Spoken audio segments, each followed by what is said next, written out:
परम प्रेम में श्री ठाकुर जी के श्री चरणों में प्रणाम निवेदन के साथ ही आज नारी नीति का 7वां वाणी संख्या 7 लेके उपस्थित हुई हूँ, जिसका शीर्षक है धर्म कार्य।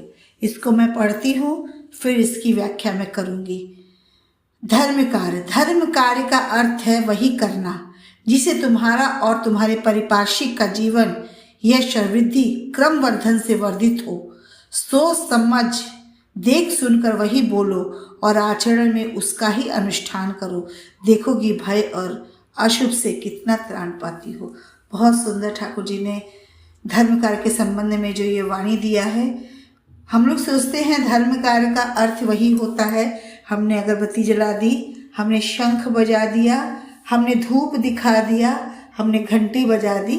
लेकिन यहाँ पे ठाकुर जी कह रहे हैं धर्म कार्य का अर्थ ये कतई नहीं है। ठाकुर जी बोल के गए हैं, you are for the lord not for others, you are for the lord and so for others.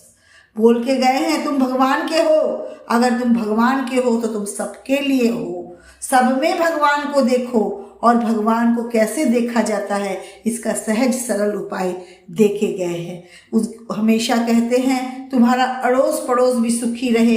तुम सुखी होने से काम नहीं चलेगा जब तक तुम्हारा परिपार्श्विक, तुम्हारे अड़ोस पड़ोस, तुम्हारे आसपास का वातावरण सुंदर नहीं होगा। तुम सुखी कैसे, तुम सुंदर कैसे रह सकती हो। तो धर्म कार्य का अर्थ यही बताते हुए विवेकानंद भी यही बोलते थे कि धार्मिक कार्य का अर्थ यही होता है कि परोपकार की भावना। परोपकार कैसा परोपकार? परोपकार ऐसा होना चाहिए, ऐसे हम अपने अड़ोस पड़ोस को लेके चलेंगे ताकि वो उन्नति के पथ पर जाए। जब हमारे अड़ोस पड़ोस उन्नति के पथ पर जाएगा तो हमारी भी दिशा उन्नति की ही होगी, हम भी सुंदर जीवन जिएंगे। देना ही कहते हैं ना पाने की जननी है, तो हम जब देंगे तो जरूर पाएंगे। जैसे हम अनाज का दाना जब तक जमीन में एक दाना नहीं बोते हैं तब तक जमीन हमको एक दाना भी नहीं देती है।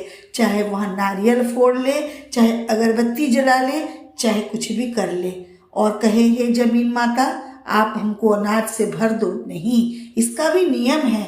जब हम जमीन में एक दाना अनाज का बोएंगे तो हमारी धरती माता भी हमको लाखों लाख दाने से हमको धनी कर देगी। तो ऐसा ही समाज में भी यही नियम है।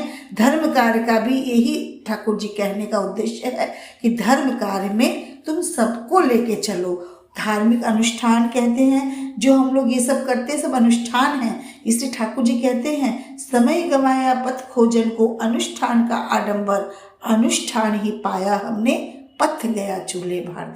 जिस पथ को खोजने के लिए हम लोग धर्म कार्य करते हैं उस पर चलते चलते चलते चलते दिशाहीन हो जाते हैं। धर्म कार्य तो हुआ ही नहीं और हम आडंबर में फंस जाते हैं और ऐसी दशा में पहुंच जाते हैं जब हमारा बुढ़ापा आ जाता है।